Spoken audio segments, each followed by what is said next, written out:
Welcome back to What's Arty Noobs with General Disturbance. This is a T69, it's a Tier 8 American medium tank.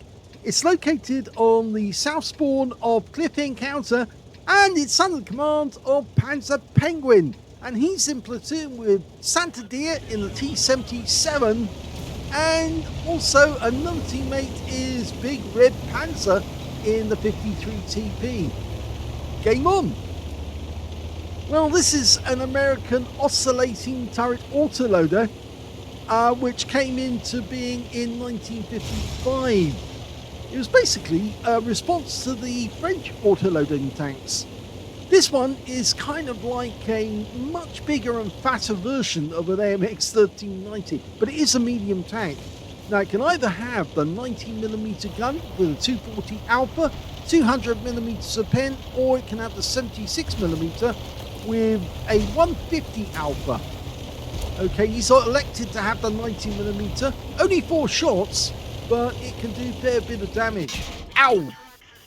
Took a round from the Hori 2 into the tracks. Now, Santader's decided to come up here because, of course, he's in a T77, which is an American heavy autoloader, but a premium. And, well, we're the medium version, but we're the tech tree one. He's the premium.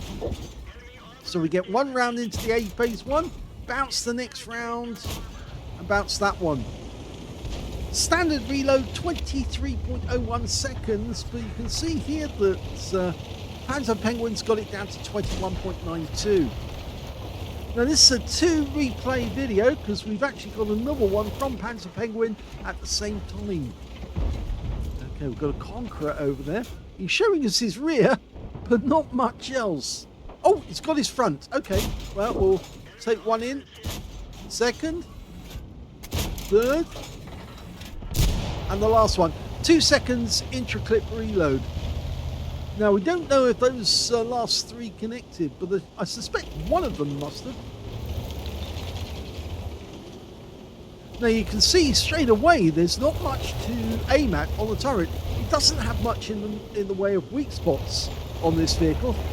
It's got 101.6mm on the front of the hull, 76.2 on the sides, but on the front of the turret it's got 152.4 and on the sides 114mm.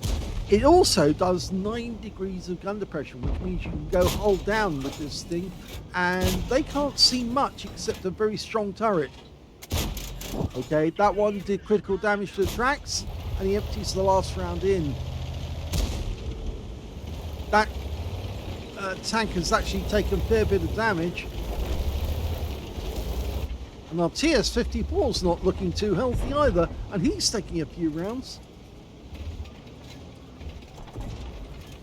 Now the reload on the 76mm gun, which is the stock gun, the Tier 7 gun, that's a little bit faster, about 15 seconds as opposed to the 23.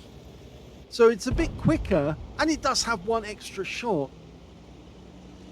But of course it's got a lower alpha, 150 as opposed to 240.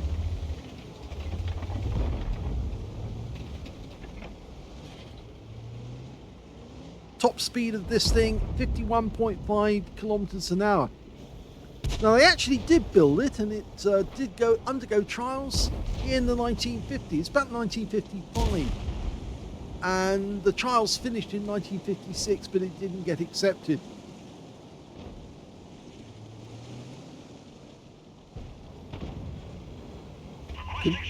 Santader's pulled back because he's worried about that Hori 2 and there's an AE phase 1 on the corner. As long as we keep this side of the donut, we can stop the enemy tanks going towards the cap area. Oh, that TS-54 has seen better days. He's trying to give him some room to pull back into. Got 3 in the cap at the moment, so it's really putting pressure on the enemy. And they're moving up. Oh! He hit the top of that TS-54. And that means Panzerpenguin won't get a high caliber. And the TS-54 is back in the garage. That shot, which was meant for us, actually hit the TS-54 instead. I don't think he's going to be very happy about that, but Nothing much can be done about it. You've got Big Red Panzer one side of the pass and Santander this side.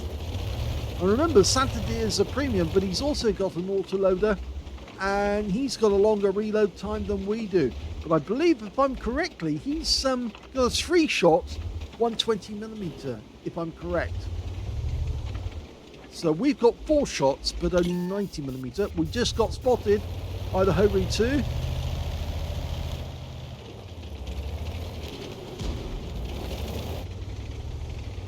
There he is. He keeps pulling back in after taking a quick shot at Santander.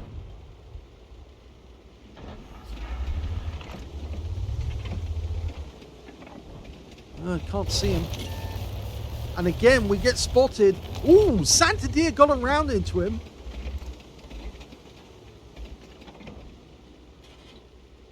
We're certainly stopping the enemy from exploiting this area. Oh, there's the A phase one. He came around the corner and Santander's taken more damage. And so has Big Red Panzer. Here's some VK7501 on that corner now as well. And there's a... Oh, it's a Centurion 7-1. Misses him with the first shot. Gets that one in and he goes down. So we got the spotting off that one as well. Oh, 2 tanks! Well, he puts around into the IS-2 too. Just a quick check to see how the guys are getting on. I'm sure they were in communication on Team 6. Oh, and the Carnarvon went down to our T55A.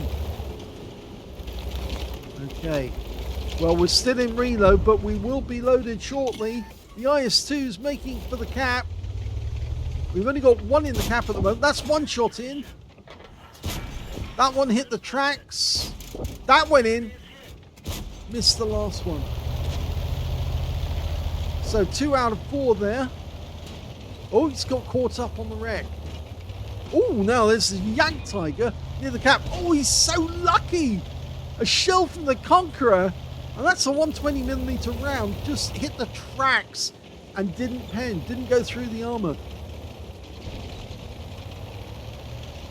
Okay, he's going to be cheeky here now. I think he's going to try overextend and shoot that IS-2 too. It's 1. He's got a terrible aim time, that guy. 2. Can he get the kill? Yes, he does, but the Conqueror gets around into us. And the Conqueror is a 1-shot. Luckily, the Conqueror gets the low roller. We're in full reload again. Santander's come up onto the base of the donut.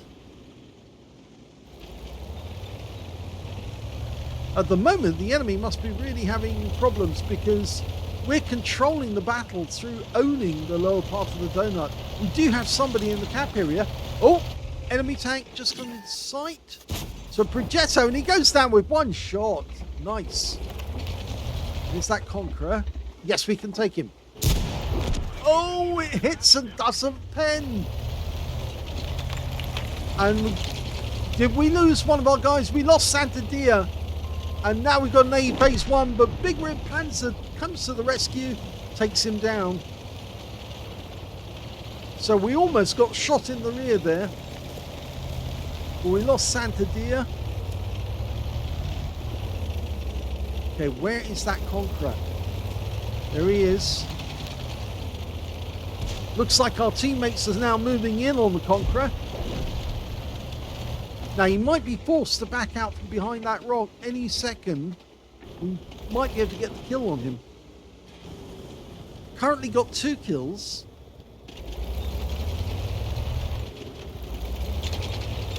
He's trying to get a shot on the Jagdtiger, but he wants to shoot through the bushes. He's improved the angle on that Conqueror. If he does back off, if the here comes the L3432. It's going to force matters. Here we go. There he is. Thank you. Nice. He got the kill. Now he's going after the Jagdtiger. That's 1 round. Can you get a second? Well, he did give us the front of his vehicle, so we're taking it. Didn't get the last shell in. Unfortunately, we lost Big Red Panzer while we were elsewhere.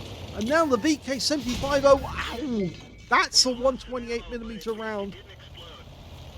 511 hit points. That's expensive. But we've got 4 shots ready to go. And now the last enemy alive is the Yak Tiger, because they just lost their VK to our 257. So now we just have to go and kill that Yak Tiger.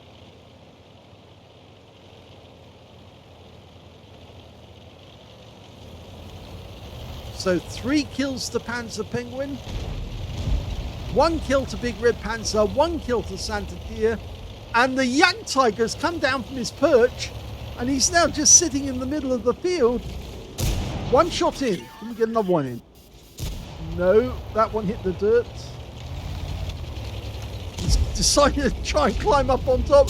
Oh, so close to getting the kill there. He's only got 1 round left.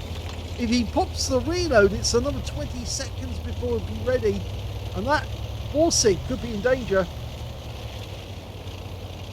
I think he can do it with 1 shot. All he needs the Yak Tiger to do is fire his gun once. He's got such a long reload that we can storm in and take him out. So it's a matter of getting the Borsig to tempt that Yak Tiger to fire, and then we'll take the Yak Tiger apart, and that'll be the end of the game. Was that him? That was him, and thank you very much. That's the game, and we win.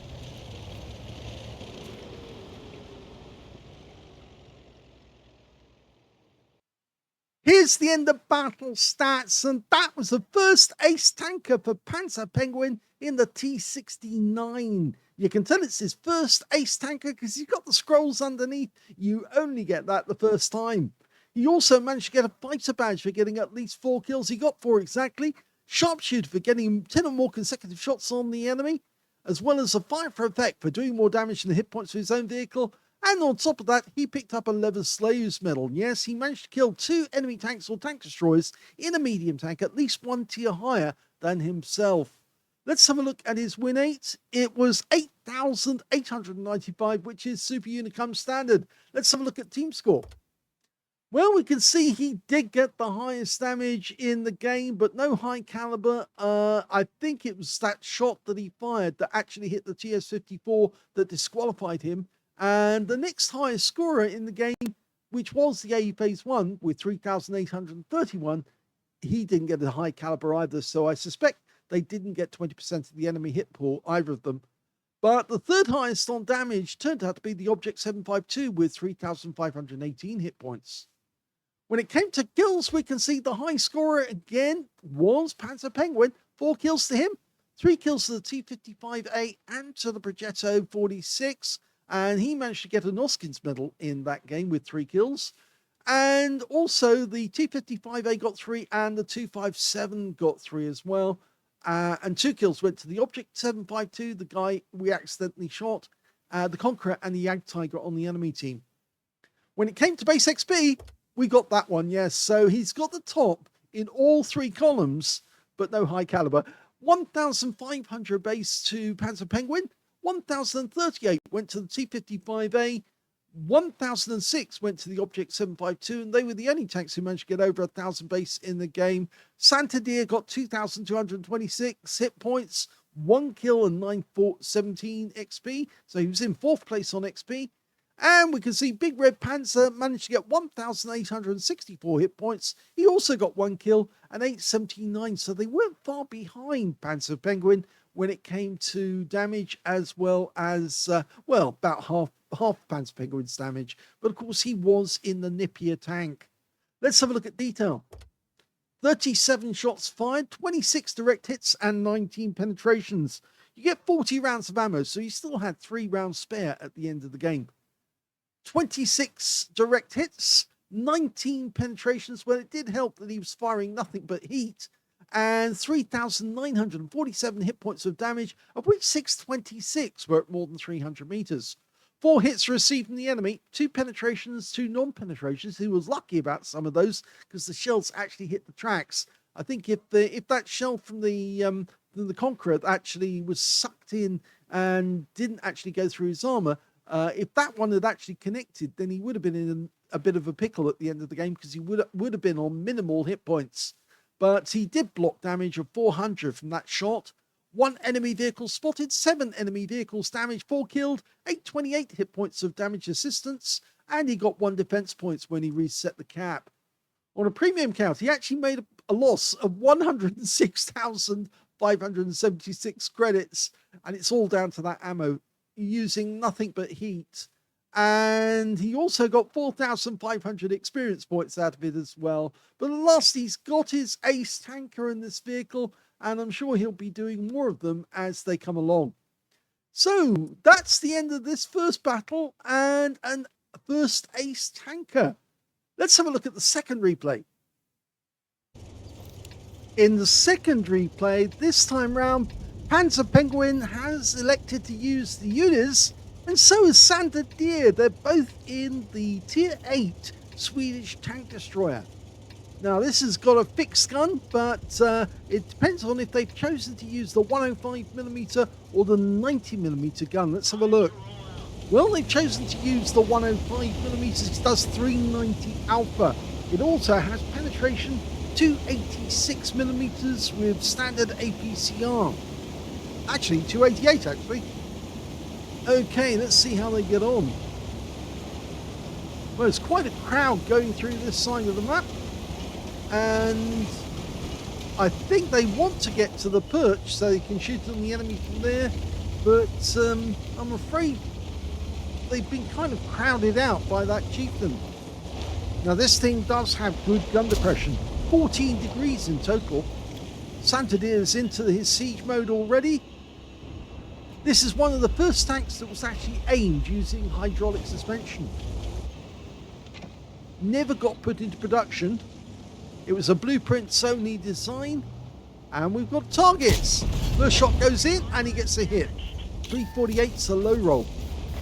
Unfortunately, we did get spotted, and the Lorraine 40-ton tank down there took some damage. We get another shot down that way.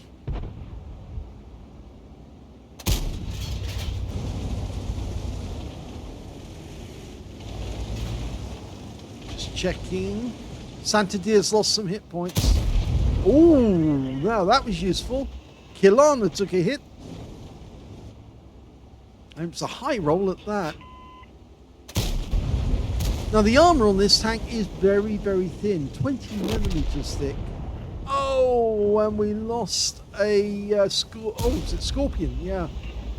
To the UDES. Oh, nice one. Right into the top of the turret on the Nomad. Very thin armor on those guys. He's ducked into cover quick.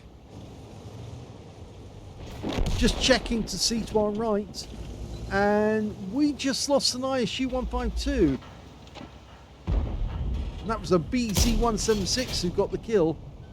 But I think that may have been down the other end of the map. Well, we're 2 down on the enemy now. He's trying to keep the enemy up on the hill suppressed.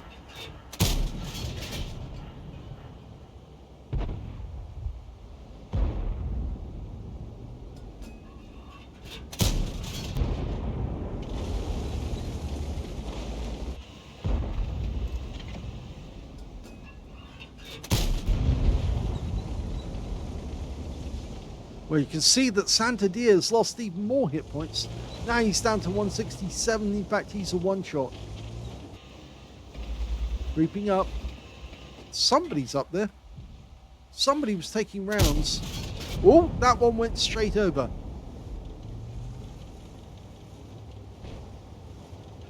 Standard reload is 11.22 seconds. And you can see that panzerpenguin's got 855. And he's just getting an outline from that Lorraine 40 tons as he pulls back. There's an enemy getting close to us. Our Sidnak's gone in to try and get some damage. In fact, it's an ELC M90. And there's who's up there. It was a UDES. He's raising his gun. I'm sure you're not saluting us.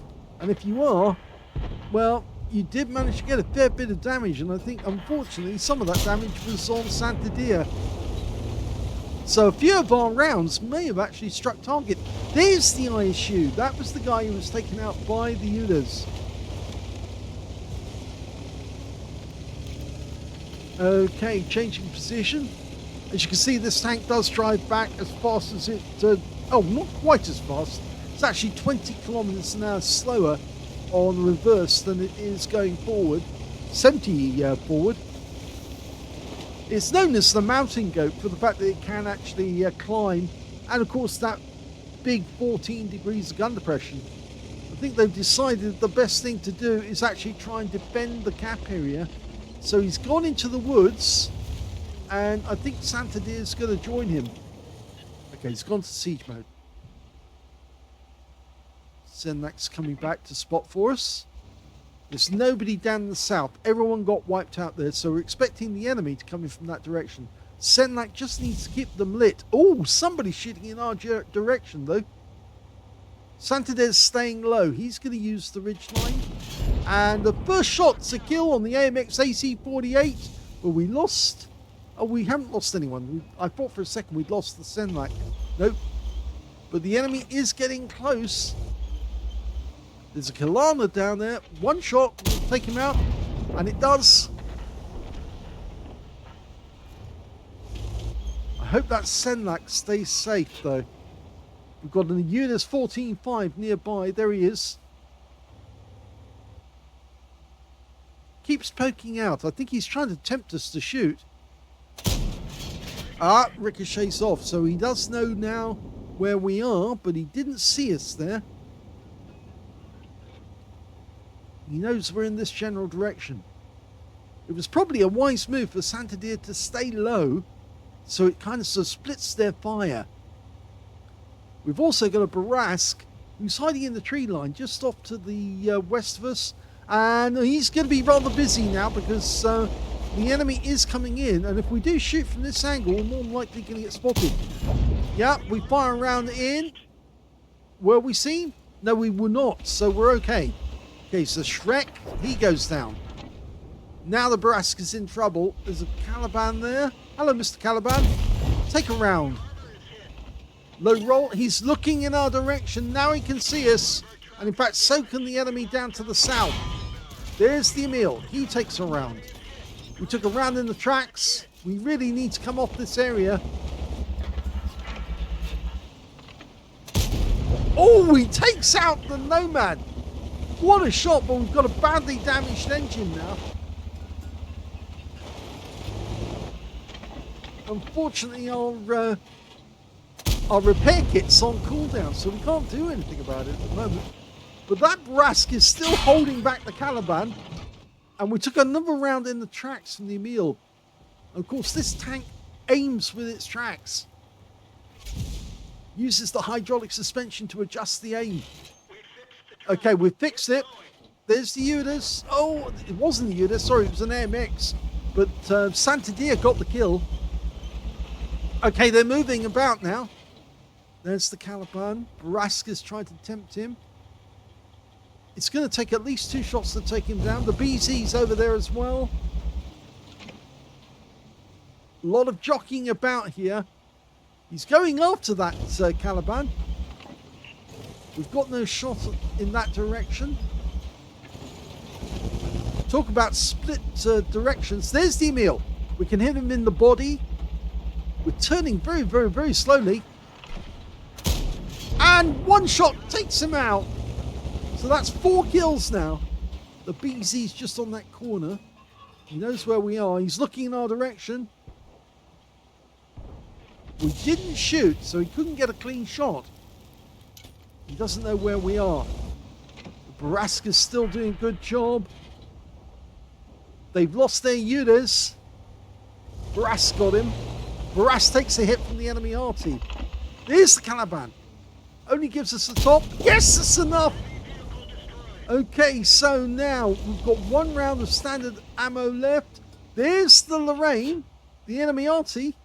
Thank you, we'll have that. That's his 6th kill and Top Gun. Who's next? There's only one enemy left. It's the BZ-176. So we're coming down. Santander's going in from one direction. We're going in from the other. Oh, unfortunately, Santander meets the BZ, but he has fired and he has got a long reload. Senlak's going in. We're going in. Barask went round, and the Barask gets the kill that wins the game. We're climbing the walls. Here's the end of battle stats, and that was another first ace tanker to panzerpenguin in the UDES 03. Congratulations. This is the first time he's had an ace tanker in this vehicle.